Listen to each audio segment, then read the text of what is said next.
Hello friends, कैसे हैं आप सभी। तो आज हम आपके लिए लेकर आए हैं सीटेट ईवीएस पीवाईक्यू, जो कि फुली प्रीवियस ईयर पर बेस्ड है। और इस वीडियोस में आपको सारे इम्पोर्टेंट क्वेश्चन देखने को मिलेंगे, जो कि हमारी पार्ट 3 है। तो चलिए देखते हैं आज हम। अगर आप सीटेट सोशल साइंस का हैंडमेड्स नोट चैप्टर वाइज देखना चाहते हैं तो हम इस चैनल पर वीडियोस बनाते हैं, तो आप उसका लिंक डिस्क्रिप्शन में दिया है, तो आप उसे जाकर देख सकते हैं। तो हमारा पहला प्रश्न है, मधुमक्खियों को कौन से फूल सबसे अधिक पसंद आते हैं। फर्स्ट गुलाब, सेकंड लीची, थर्ड मोगरा, फोर्थ गेंदा। तो फ्रेंड्स, मधुमक्खियों को सबसे अधिक फूल लीची के पसंद आते हैं। तो हमारा ऑप्शन नंबर सेकंड। आगे देखते हैं। प्रश्न नंबर 2, मधुमक्खियों के अंडे देने का समय कब होता है। तो ये हमारा सीटेट में कई बार पूछा गया क्वेश्चन है, आप इसे ज़रूर ध्यान रखिएगा। तो जितने भी ज़्यादातर क्वेश्चन है, हर वीडियोस में हम 10 क्वेश्चंस लेते हैं, जो कि सीटेट की दृष्टि से बहुत अधिक महत्वपूर्ण होते हैं और जो सीटेट में पूछे गए हैं। तो देखते हैं ये क्वेश्चन। तो मधुमक्खियों के अंडे देने का समय कब होता है। पहला ऑप्शन है हमारा अक्टूबर से दिसंबर, दूसरा जनवरी से फरवरी, तीसरा अक्टूबर से नवंबर, चौथा नवंबर से मार्च। तो मधुमक्खियाँ कब अंडे देती हैं फ्रेंड्स, तो अक्टूबर से दिसंबर। तो ऑप्शन नंबर फर्स्ट। आगे देखते हैं। प्रश्न नंबर 3, लीची के फूल किस महीने में मिलते हैं। तो पहला है हमारा दिसंबर, दूसरा फरवरी, तीसरा नवंबर, चौथा मार्च। तो हमारे लीची के फूल हमें फरवरी माह में देखने को मिलते हैं। तो हमारा आंसर है ऑप्शन नंबर 2, फरवरी। आगे देखते हैं। प्रश्न नंबर 4, निम्नलिखित कथनों को पढ़िए और सत्य विकल्प का चुनाव कीजिए। तो जो हम सीटेट की एसएसटी सीरीज़ करा रहे हैं, वो हमारे हैंडमेड नोट्स हैं, जो कि मैंने अपने सीटेट के दौरान प्रिपेयर किए थे। तो यदि आप उन्हें पढ़कर जाते हैं तो हम दावे के साथ कह सकते हैं कि सीटेट में आपका एक भी प्रश्न बाहर से नहीं दिखेगा। तो अगर आप सीटेट सोशल साइंस की तैयारी कर रहे हैं पेपर 2, या फिर आपका कोई दोस्त तैयारी कर रहा है, तो उनके साथ हमारी वीडियो ज़रूर शेयर कीजिए। और यदि आप नए हैं तो हमारा चैनल सब्सक्राइब करें, अगर आपको वीडियो यूज़फुल लगी हो। तो हमारा पहला ऑप्शन है इसमें, एक छत्ते में एक रानी मक्खी होती है जो अंडे देती है। दूसरा, जब किसी मक्खी को रस मिलता है तो एक तरह का नाच करती है। तीसरा, इससे दूसरी मक्खियों को पता चल जाता है कि रस कहाँ है। चौथा, नर मक्खी छत्ते के लिए कुछ खास काम नहीं करती। तो यह हमारा मधुमक्खी का क्वेश्चन है, जो कि सीटेट में अधिकतर पूछा जाता है। तो मधुमक्खी हमारी, इसमें एक रानी मक्खी होती है जो अंडे देती है, और बाकी मधुमक्खियाँ शहद लाने का काम करती हैं और छत्ता बनाने का काम करती हैं। और जब भी किसी भी मक्खी को कहीं रस मिलता है तो वो अजीब तरह से नाचना चालू कर देती है, जिससे वो तरंगों की मदद से कुछ तरंगे छोड़ती हैं, जिससे दूसरी मधुमक्खियों को भी उस रस का पता चल जाता है और वो वहाँ चली जाती हैं। और जो छत्ते में नर मक्खी होते हैं वो कुछ काम नहीं करते, ज़्यादातर आराम ही करते रहते हैं।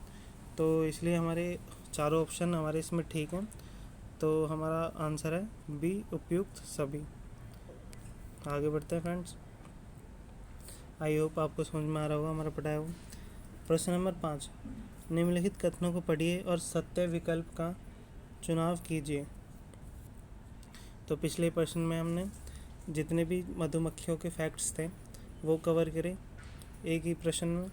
अब दूसरे प्रश्न में चींटियों के बारे में जितने फैक्ट्स पूछे जाते हैं उसे हम पढ़ेंगे। तो पहला है, रानी चींटियाँ अंडे देती हैं। दूसरा, सभी चींटी मिलजुल कर रहते हैं और सिपाही चींटी बिल का ध्यान रखती है। चौथा, काम करने वाली चींटी भोजन ढूंढकर बिल तक लाते हैं। तो फ्रेंड्स जो चींटी रहती हैं एक तो समूह में रहती हैं, दूसरा उसमें एक रानी, जितनी भी रानी चींटी होती हैं केवल वही अंडे देती है और जो बाकी चींटियाँ होती हैं वो भोजन इकट्ठा करती हैं और जो बिल की रक्षा करती हैं वो वाली चींटियाँ अलग होती हैं। तो इसमें हमारे चारों ऑप्शन ठीक हैं, तो हमारा आंसर होगा इसमें ऑप्शन नंबर बी, उपयुक्त सभी। तो आपने देखा होगा एक क्वेश्चन में ही हमने सभी फैक्ट्स कवर किए हैं जैसे कि सीटेट में पूछा जाता है। आगे देखते हैं, निम्नलिखित में से कौन सा समूह में रहता है। तो इस समूह वाले भी प्रश्न पूछे जाते हैं। तो एक बिना समूह वाला दे देगा और बाकी 3 समूह वाला दे देता है सीटेट में। तो देखते हैं, पहला मधुमक्खी, चींटियाँ, दीमक, ततैया। तो हमारे NCERT क्लास 4th में ये चारों के चारों समूह वाले के नाम दिए गए हैं, तो इसलिए हमने ये चारों रखे हैं। तो ततैया भी हमारे समूह में रहता है, दीमक भी समूह में रहता है, चींटियाँ भी समूह में रहती है और मधुमक्खी भी समूह में रहती है। ये हमने चारों इसलिए दिए हैं ताकि आप इन्हें सीटेट में आराम से पहचान जा सकें और जितने भी समूह वाले बनते ऑप्शन हो उन्हें आप ठीक लगा सकें। तो हमारा इसमें भी ऑप्शन क्या रहेगा, बी, उपयुक्त सभी। प्रश्न नंबर 7 देखते हैं, गोवा से केरल तक के रेल के रास्ते में कितनी सुरंगें हैं। ऑप्शन नंबर फर्स्ट है 95, option number 2 92, option number 3 91, option number 4 94। तो हमारा इसका आंसर है ऑप्शन नंबर 2 92। आगे बढ़ते हैं, प्रश्न नंबर 8, गोवा से केरल तक के रेल के रास्ते में कितने पुल हैं। Option number first 500, second 2000, third 4880, चौथा 2400। तो इसका आंसर है हमारा ऑप्शन नंबर सेकंड 2000। आगे बढ़ते हैं, रेल टिकट में निम्नलिखित में से कौन सी सूचनाओं का वर्णन होता है। तो ये भी हमारे सीटेट में बहुत बार पूछा जाता है। तो पहला है हमारा, ट्रेन किस स्टेशन पर किस समय पहुंचेगी। दूसरा, किस समय स्टेशन छोड़ेगी। तीसरा, बर्थ एफ डिब्बे के नंबर। चौथा, किराया। तो इसमें चारों इन्फॉर्मेशन होती हैं, तो हमारा आंसर नंबर बी, उपयुक्त सभी। हमारा आज का लास्ट क्वेश्चन, कोझिकोड किस राज्य में है। पहला केरल, दूसरा पश्चिम बंगाल, तीसरा असम, चौथा त्रिपुरा। तो हमारा कोझिकोड हमारा केरल की में पड़ता है, तो आंसर नंबर फर्स्ट।